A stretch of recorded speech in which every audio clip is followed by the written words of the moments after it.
Happy holidays, everyone. Today on the Roundhouse, we're talking about the ski train. All aboard.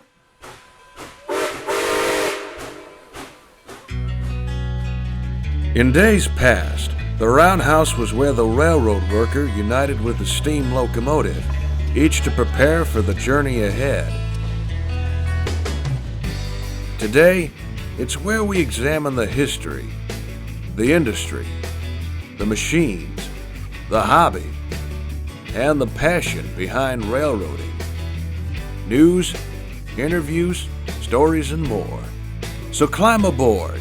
This is The Roundhouse. Welcome to the Roundhouse. I'm your host, Nick Ozarek, and this is episode number 102 of our Trains and Railroading podcast, where we're talking about everything in the industry and the hobby. You name it, and we discuss it. Today, we are talking to Steve Patterson, who is a railroad historian and an expert on the ski train. What is the ski train, you might be asking? The ski train is a Colorado legacy that's gone through various iterations with various different railroads, currently with Amtrak, where people in Denver can ride a train to Winter Park for the purpose of going to ski, hence the name. So we all love our Christmas trains and our holiday trains, so it seemed like a good time of year, and we are doing this in conjunction with Railfan and Railroad Magazine. Their January 2021 issue will have some coverage and information and photos about the ski train, so we want to give it a shout out to them. Make sure to pick up an issue of the magazine for even more information on this very interesting institution.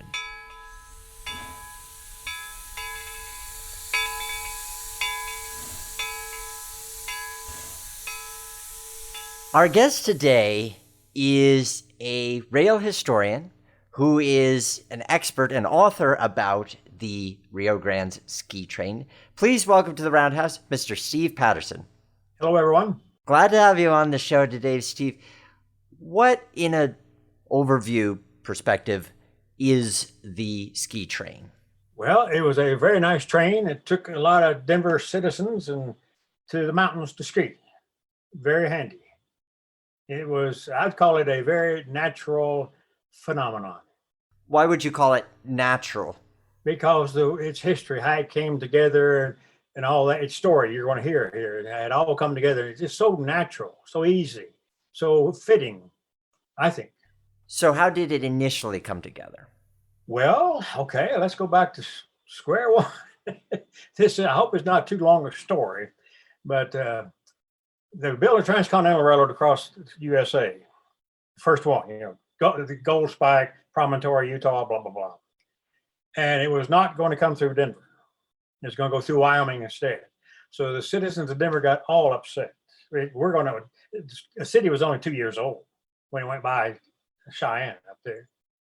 And so they built a railroad down here to connect with that, build a railroad. The city of Denver citizens built a railroad from Cheyenne down to Denver to connect to that one. Now that was the first railroad built into Colorado. And had a banker here in town. He's 40 years old. He was president of First National Bank named David Moffett. And they said, "You're going to be our treasurer." He said, "I am." "Yeah, you are." And so he had never been around a railroad in his life, but it got into his blood. And he determined later that there's going to be, and he became the state's richest man in the state because he had silver and gold mines. And so he could put his money where his mouth was. And he was determined he was going to have a railroad that went due west out of Denver to Salt Lake City instead of having to go up to Cheyenne or go down to Royal Gorge and that way. And so in 1902, he had it explored and said, yes, it can be done. And so he built his railroad and went up due west out of Denver, which nobody else could do, including Union Pacific. Couldn't do that. And I reached the top of the mountain in September 1904 in the middle of a blizzard. But anyway, he got his passenger trains running up to Phillipsburg, up to Craig, Colorado. And he died in a hotel in New York City in 1911 while looking for more investors because he was running out of his own money. And he was going to take it to Salt Lake City.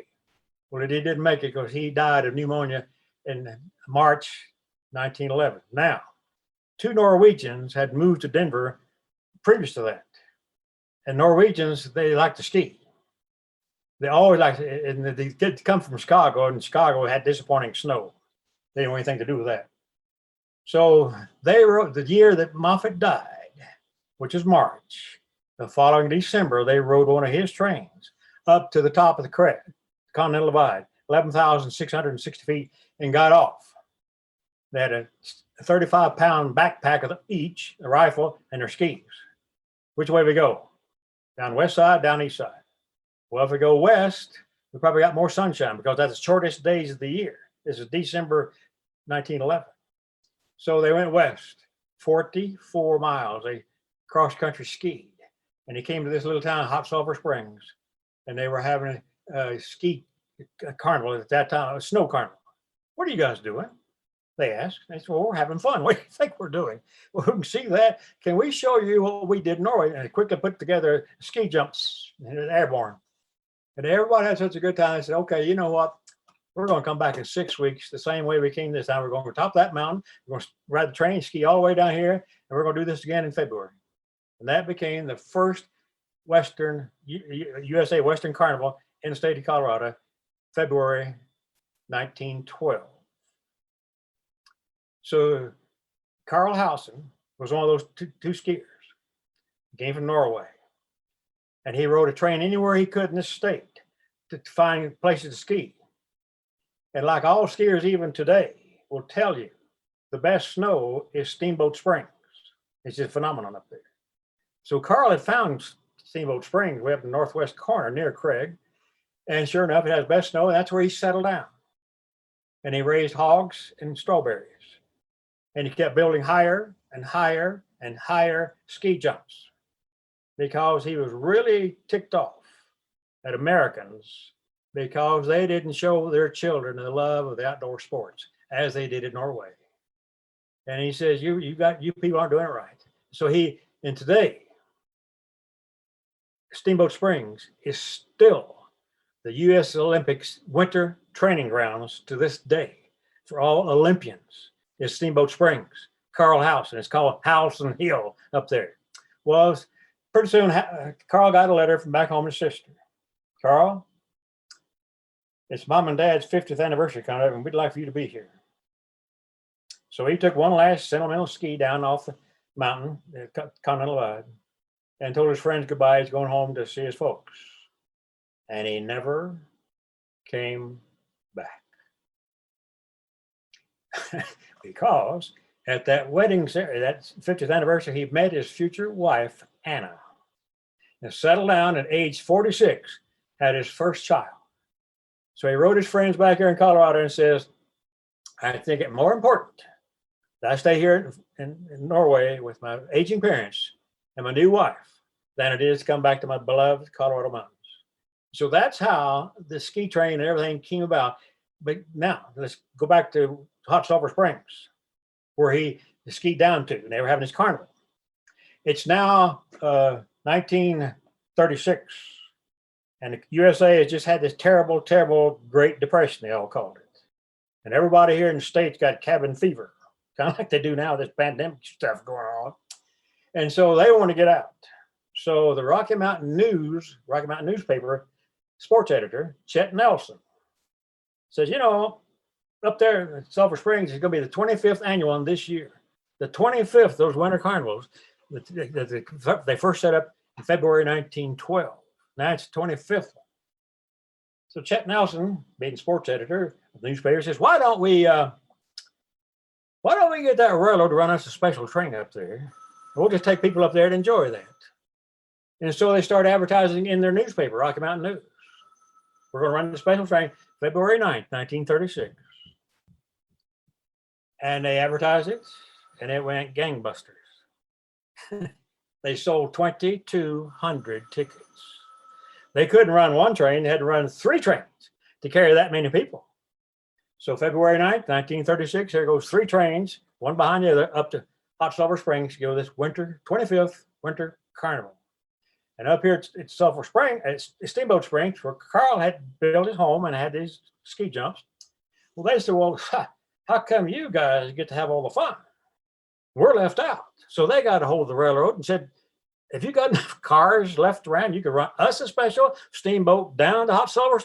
Well, yeah, I think we can do that. So they had their own train. They brought over 500 people, including the high school band, down from Steamboat Springs to Hot Sulphur Springs that February 9th, 1936. There's over 7,000 people in that little burg that day. And that's where the $5 billion ski industry started in the state of Colorado because of Carl Housen. Wow. And those three trains became the first ski train. That was the first one. That was the first one. And it ran every year, all those 4 years, 1936, 37, 38, and 39, at least once a winter. But the ski facility at Hot Sulphur Springs wasn't very well kept up and all that. In the meantime, January 28, 1940, the city had opened up Winter Park, just at the west end of Moffett Tunnel. Now that Winter Park ski area is owned by the city of Denver. So the ski train just come out of the tunnel and stop at Winter Park instead of going on down to Hot Sulphur Springs, shorten the trip. So that's how this thing just occurred, I say, naturally.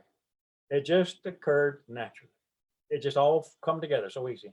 City of Denver owned Winter Park. Hot Sulphur Springs fell apart. There's no longer need use of it. But anyway, Hot Sulphur Springs and Carl Housen started the $1 billion industry in this state. Impressive. The first iterations of the ski train that were going to Winter Park, were those just using regular passenger equipment that the railroad had already in service then? Yeah, you ask questions as how did the Rio Grande create this ski train? They didn't. They inherited it. Moffitt's Railroad. They went up and over the Continental Divide until they got Moffett Tunnel. Moffett Tunnel opened in 1928, but they went across the top of the mountain in 1904. So from 1904 to 1928, they had to go up and gruesome over the top of the mountain, over and over. At 11,000 feet, they spent 7 months out of every year fighting snowblower. They're throwing the money off the side of the mountain, you could say, it's running snowblowers. There went all the profits, just trying to keep the line open, 7 months out of 12. That's not going to work. Everybody knew the answer. We got to have a tunnel. But there's no money for it. Who's going to build a tunnel? There's no money. And so that's an interesting story that the tunnel did become about. But anyway, so Denver and Salt Lake, Moffitt's Railroad was the one that was taking skiers up there, up to the mountains. And they merged with the Rio Grande April 1947. And so they inherited the ski train business. They didn't create it, they inherited it when they merged. The two railroads merged. And the first one went out, and the second one took over, Denver Rio Grande took over this Denver and Salt Lake. So that's how that happened. And so, yeah, and I got to introduce you to him too. Now, he was second most man important to the creation of the ski train was Frank Buckley. Frank Buckley was an avid skier himself here in town. He had 3 sisters. They attended the Kent School for Girls. And he said, Frank, we'd like to learn how to ski. Why don't you take us up to the mountains and teach us how to ski? So he did. And so the whole school got in. He would take us too. He went from school to school to school to school around Denver. Now every kid in town wants to learn how to ski. So Frank Buckley got a whole, he first used buses. Well, that wasn't getting the job done. Too many snowy roads over an old berthed pass. And so he got with the railroad and says, and he's trying to use the regular schedule of passenger train, go up and back. That was still leaving too many kids behind. So finally, about 1939, he got with the Denver and Salt Lake and says, look, why don't you run us a special on Sundays? Just take these kids up there. So they did. And that was 1936, 37. Then the Second World War come along, and they discontinued the trains. Well, meantime, now it's 1947, jump ahead, the two railroads merged. So now Frank Buckley's got to start all over, showing the new railroad, this is what we need. This is how you do it. So he had to start all over. He had taught Denver and Salt Lake how to do it. We need this train. We put our skis here and you do this and stop right out front. So we had to start all over with the Denver and Rio Grande. And they listened. And so finally, that's how the ski train came about, was Frank Buckley in the Denver Rio Grande. All that. So finally, then they couldn't get enough cars, passenger cars, from other connecting railroads here in Denver, such as Santa Fe, Missouri Pacific, Rock Island, or the Burlington. We don't have enough cars to give you to loan this weekend for the ski train. So they found these 8 old cars from the Northern Pacific in 1948, I think it was, 1948, and brought them down here. And they were already, like I say, 45 years old when they got them. And they served them very well. Given that railroads were getting out of the passenger business in the 50s and 60s, now the Rio Grande was a holdout in that their last train was running up to 83 with the Rio Grande Zephyr. What was it that compelled them to maintain the tradition when so many other passenger trains and railroads were leaving those services behind? That's a good question, but as I said, Frank Buckley and Carl Howson got it all started. And Rio Grande management always disliked passenger trains and passenger service. They were always looking for little ways how to torpedo that thing or get rid of it. But the Colorado PUC, Public Utilities Commission, kind of kept a sharp eye on that train. And for instance, what years was it, in the 50s, 60s, they conveniently cut out the Saturday trains, unannounced, just run Sundays only. They would up the fares, 50 cents here or 75 cents there, without telling PUC. And PUC just kind of had a little pin and stick in their voodoo doll once in a while. Now, what about those Saturday trains? Well, the next season, the Saturday trains suddenly came back in service. The fares are now more published. And so it was coming right up to it, we've about got this thing, we got everybody satisfied. In 1966 was the pinnacle. That was the pinnacle. Because they ran 4 trains that year, 22 cars each. Monster trains. Over 1,100 and some people per train. And they finally said that in January 1966, we can't do this anymore, because there were people, the train was too long. When it got to Winter Park, everybody couldn't get off, because it's too long. Some people were getting off inside Mapaton and trying to walk out to go to Winter Park. It's right there at the portal, So they said, from here on, 19 cars is the limit. That's the biggest we're ever going to run. But that was a pinnacle year. And so now the cars have been running, and the train had been running, and everything seemed to be going good. And Rio Grande management was watching it like a hawk. And one thing they did not like, they let the people off. The train would go down to the Tabernacle, turn on the Y, and come back into a siding right there across the main line from Winter Park ski area. Had a crane siding, CRANE, crane siding. The train would park there. Well, kids being kids would run across from the ski area over to the train to get their lunch. Sit there in the train, eat their lunch, going back and forth this busy mainline track, and a train could pop right out of Moffett Tunnel and catch them right now, run over, surprise them. They didn't like that. So we think, we're gonna get rid of this train. We're gonna get rid of this safety hazard.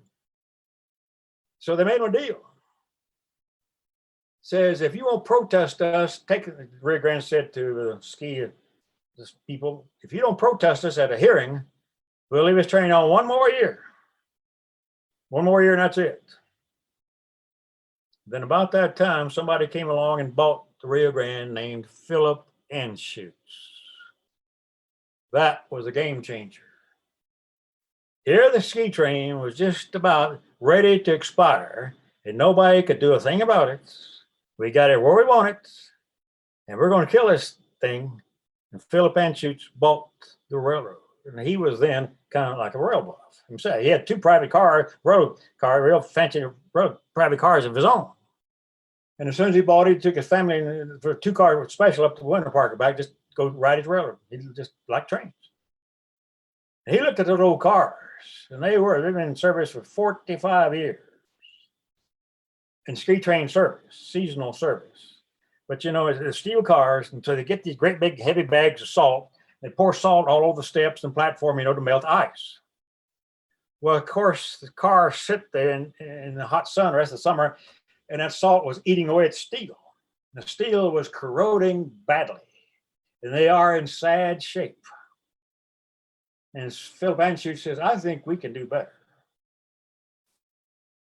And but then the Rio Grande Zephyr had already come off. They joined Amtrak. Amtrak run up down the track now instead of a Rio Grande Zephyr.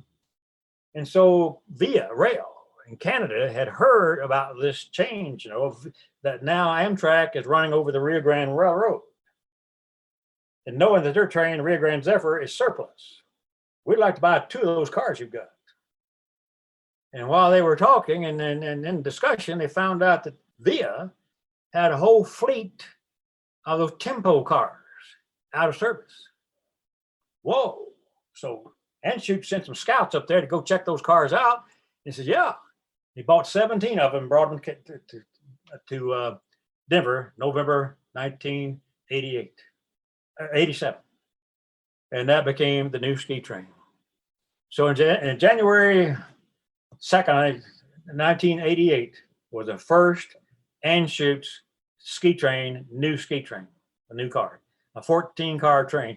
3 of those cars were buffet lounge cars that is had a grill inside. So, oh man, they've got hot coffee, they've got pastries, they've got bagels, cheese, all that stuff that had been missing from the train for 20 years. On the way back that evening, after everybody had a hard day of skiing, now we've got such unheard of things as beer, wine, nachos, and these giant pretzels, hot pretzels. And so that opened up the ski train. And the ski train had gotten so, back to the days when the railroad about to get rid of it, had gotten so user unfriendly that the only way a person could buy a ticket for next weekend's train, the tickets went on sale at the Denver Union Station ticket office at 8 a.m. on Monday mornings. First come, first served. And until 656 seats are sold out. First come, first served.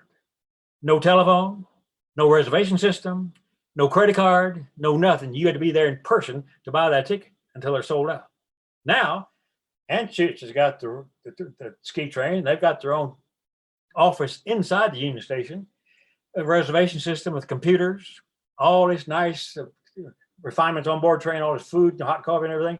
Now you can reserve tickets by telephone or internet with credit cards accepted.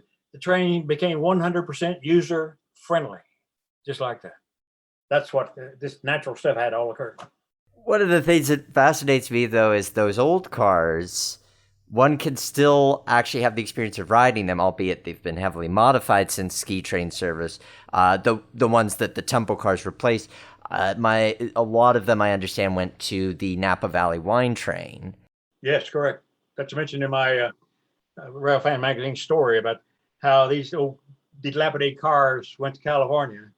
And you'd think those mechanics out there for the Napa Valley wine train, oh my gosh, what? Oh, we can't. They promptly just cut off 2 vestibules. It almost rusted off anyway. You put up the finest brass railings like a private car. Like I say, it was almost like a politician's campaign speaking podium. It looks nice. So they fixed those cars up, and I said in the article, you ought to go see them because you would never believe these were the old rusty ski train cars, what they did with them. It is amazing what they did with them. That is one of the most elegant looking little trains you ever want to ride, that Napa Valley wine train. Right before Anschutz comes into the picture, the railroad is doing everything it can to rid itself of this service. Clearly, the interest isn't waning because even with that complicated having to come in person, make your reservation person, clearly people were still doing that. It's clear that skiing was already part of a culture, but how do you think the skiing and the ski train became so ingrained that people fought for this and continue to fight for it to this day as a Colorado tradition? Well, I asked that when I was interviewing the Anschutz people when I was writing a book. I said, how did this thing become a Denver tradition? Well, it just did, they said. We believe it. It's a Denver tradition. And Frank Buckley had said the same thing when he was going to the hearings. He said, yeah, it had become a Denver tradition. He didn't say that about way up about 1969. And so the ski train was limited to space. And the railroad was putting the heat on, the pressure on Frank Buckley. Why are you taking up so many seats with your Eskimo ski club? He put over 30,000 people through that Eskimo ski club of his riding that train. And so Frank finally just had up to here with it. In 1973, he went back to buses only. Heck with you and your train. Just keep your old stinking train. He went back to buses. They still do to this day. Eskimo ski club still operates today. Franklin's passed away. They still operate by buses, taking kids up the mountain by bus. But the ski train, it was waning. What changed was after 9/11, infamous 9/11, that decade of 01, 02, up to about 2010 or whatever, that decade, insurance just went ballistic, insurance costs. So Anschutz tried to keep the train on, but insurance was eating him alive. Plus, now the depot downtown had been purchased by RTD, Regional Transportation District, as well as Denver Council of Governments and whatnot, and they refurbished the depot. RTD made it the main Denver downtown transportation hub. So they shortened all the track. It's now stub in. You back in or pull out. You can't go on through the station. One end's stubbed off. So the Amtrak has to back in, pull back out. Every time, every day, every trip, pull in, back in, and pull out. And so now this 17-car ski train is not going to fit. It's too long. We got to cut it in half, put it on 2 tracks, which are Amtrak tracks. And we got to get away from Amtrak before he comes in, because the tracks belong to him, his use primarily. Or we're going to have to just run a shorter ski train, less seats, less revenue. They said, no. That's not viable. That's not going to work. So Anschutz was looking at a lot of things about insurance costs, his operation problems, shorter depot. Am I going to have access into the out depot and all this? And lo and behold, here come some people from Canada and says, "Would you sell that train?" And he says, "Why do you ask?" Well, Algoma Central Railroad is in Ontario, and operates that passenger service in Ontario, up to Canyon and back especially, the Canyon train they call it. And so Anschutz, his company, had to take a hard look at his ski train. Now Anschutz, he was CEO of Southern Pacific. He was on the Rio Grande, they absorbed the Southern Pacific, went into the Rio Grande. Now he's the CEO of Southern Pacific. And then it merged with the Union Pacific. 1996, I believe it was. Now he's part of the Union Pacific system, like he's vice chairman. But he personally owns the ski train. So now that's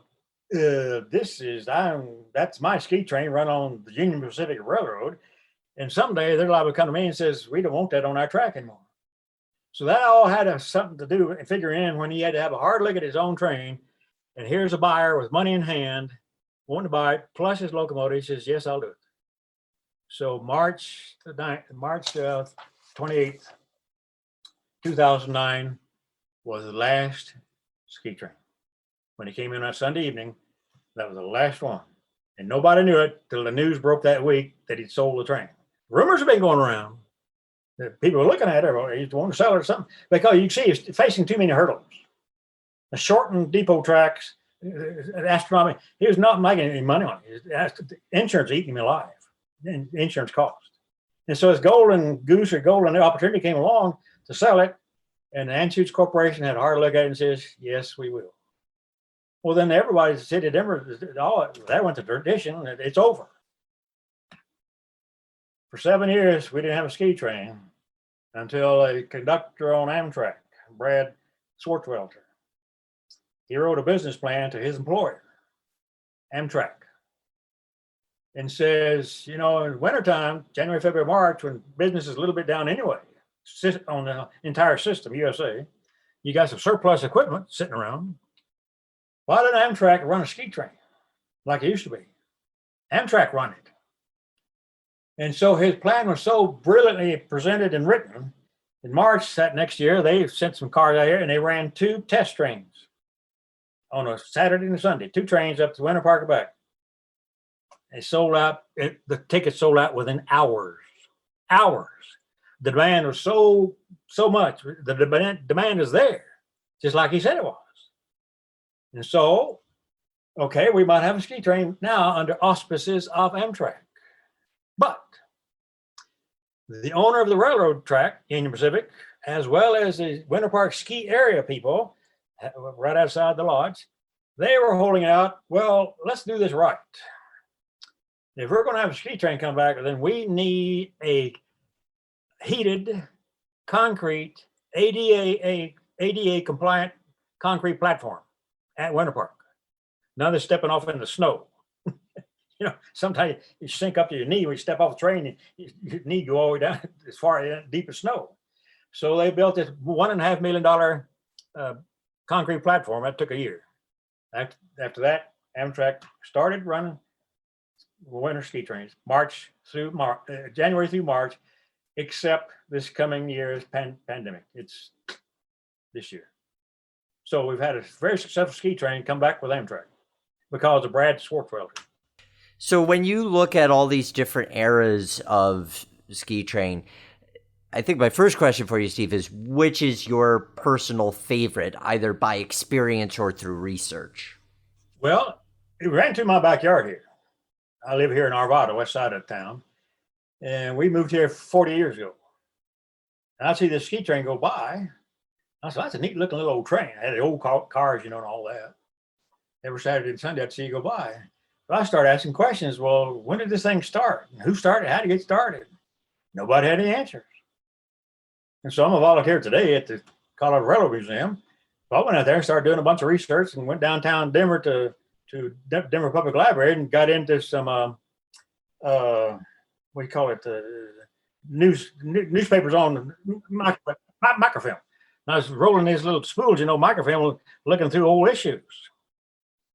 And one time I came across one headline or one newspaper said the second ski train will run such and such. Whoa, I backed up a year. That's when I found it. February 9th, 1936. So big they had to run 3 of them. That's when I found it. There's no microfilms. Nobody knew the answer here. And so it just kind of snowballed from there. So I researched so much of it, I finally wrote the book. It came out in 1984. Do you think you'll do, now that it's experienced transition, do you think you'll do a second version of that? No. They still, the Railroad Museum still has original copies of the first one, hadn't sold it. Paperback. Well, that's a good reason. And of course, if you're listening along, be sure to pick up the latest issue of Railfan and Railroad Magazine, which is going to have some excellent photos and information from Steve in there to talk about the different eras. So when you look at the different business models that it's been attached to, whether it be the Rio Grande sort of inheriting it and it being part of their business, you look at the private ownership that was the Anschutz era, and you look at the public-private operation that is Amtrak. Which do you think will guarantee the continued success of it going forward? Do you think that Amtrak is a good bearer of the torch, or do you hope to someday see it go back into some other type of ownership? Well, I think probably Amtrak, because one special thing, that's what almost put the train out of business, insurance costs. Amtrak has I don't know, some $1 million insurance policy outstanding. So every time they ran a private car on the back of the Amtrak train, these private car owners, you know, these are like palaces on wheels. They were under Amtrak's umbrella for insurance costs.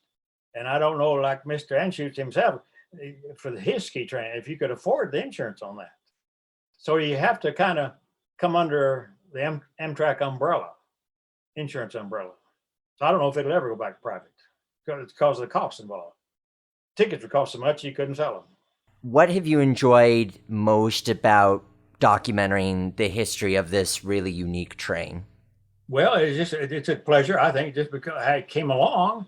It's the longest surviving ski train in the USA, 73 years. And it's only 56 miles up there, about 56 miles, which is a convenient day and back trip. You don't have to be a skier to ride the train. You can go for a one-day ski train, go on a one-day train ride in beautiful, fantastic scenery that you cannot see from the highway. It goes up to the canyons and gorges, South Boulder Canyon and so forth. You see scenery you don't see from a car, you can't. And I think that, and people here, the local citizens, Colorado Springs and Denver, all that, they hate I-70 wintertime driving. It's just bumper to bumper. Every weekend, you can't move. And when you got lousy weather, it gets even worse. You know, somebody up there spinning, doesn't have snow tires or snow chains and everything just comes to grinding halt. So they love the train. It's the best way to go. You can have your beer on the way back or hot coffee on the way up. It's so relaxing. You look at the most fantastic scene you'll ever see. Colorado mountains out there. And bingo, you're there. When that Eskimo Ski Club, you know, when you go into Moffett Tunnel, 6.2 miles long, all those kids knew, okay, where's my boots? Where's my jacket? They knew it's time to get dressed. Because when they pop out the tunnel, we're there. That was a signal.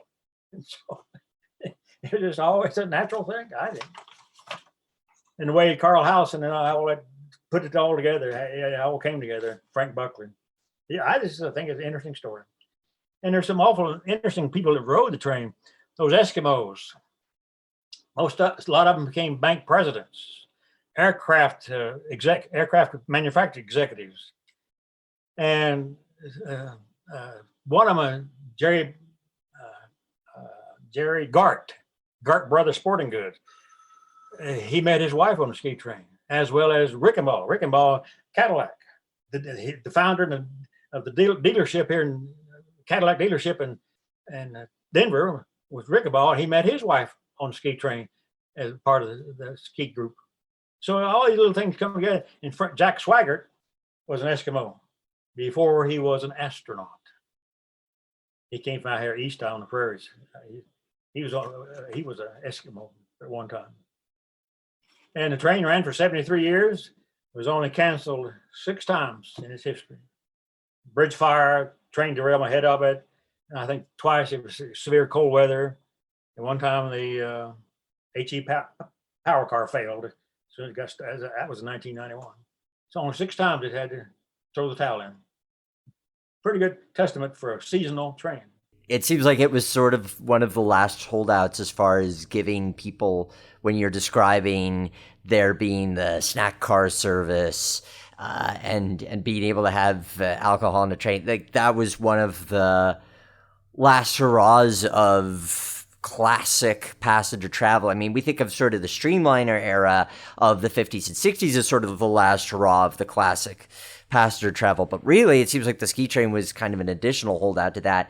Combine that with the fact that also when you look at it, especially the Anschutz era with the striking yellow F40PHs, here we go, on the front with the yellow cars, tempo cars in the back, which I was reminded of how great those look recently when the model railroad company Rapido just made their train set of it. That is a really visually striking train, especially contrasted with the white snow.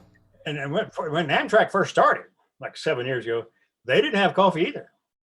And finally now they got a lounge car in their train now. That's the most popular car on the ski train now. Oh, yes. People love their coffee. Who wouldn't?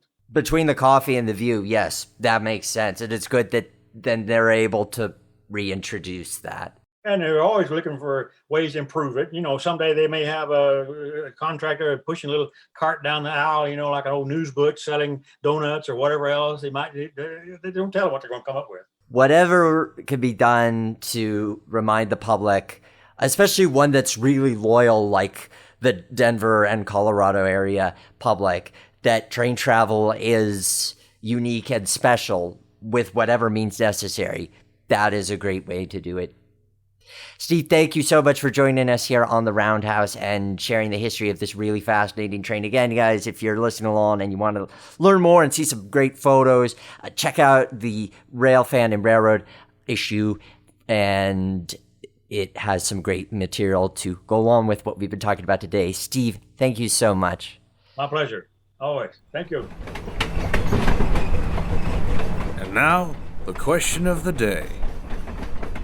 Last time on the Roundhouse, we were talking to Elizabeth Newcamp of the Dutch Goose blog about traveling by train with a family and what makes railroad museums and tourist railroads engaging to the general public. This led to looking at some of our local institutions and asking you guys, besides the actual trains, what do you look for in a tourist railroad or museum? There were a lot of interesting responses to this question, covering things like the atmosphere and the amenities. Here are some comments that I've selected to share with you. First, from Nick Dombey, upkeep. Are the exhibits clean and continual improvements being made, or are things just sitting there and rotting away? Plus, to support another point, public friendly. Yes, I know that boxcar is X, Y, and Z, but why is it there? What's inside? And what is it trying to tell the public? Similarly, Jake Miller writes, a plan. There are a bunch of organizations that keep up their equipment, but they don't have a real plan and just keep doing the same routine year after year. Rob Stern writes, the number of volunteers. A large number of volunteers says a lot about how the place is run. They are kept interested and happy. And lastly, from Charles Winslow, displays that will explain what something is in layman's terms so that non-rail fans can gain an understanding of what they're looking at. And a gift shop that has museum or region-specific items and not just Thomas the Tank Engine and whatever garbage looked pretty to the buyer. Those are all interesting thoughts, and it is important for those of us who are involved in rail preservation to always maintain that critical eye and think, what would an outsider think of this when they look at this or they experience this? That's how we continue to grow as an industry. Your question of the day for this episode is, what is your favorite holiday train? Could be life-size, could be the one under your tree, but I want to hear about it. Go to theroundhousepodcast.com. You can leave us a comment there. Links to social media where you can comment there as well. Would love to hear about this. It's such a great time of year, and we've all had a very trying year. That's very safe to say. This is an important time for us to celebrate what we do have and to look forward to that brighter future. I'm really excited about what 2021 is going to bring on a number of different fronts. And I hope that you have something that you're looking forward to, even if this year has been particularly tough for you, that there's something that you're looking forward to this coming year that you could say, that is something that I'm excited about, whether it has a train in it or not. Thank you for tuning in as always. And remember that the Roundhouse is our house.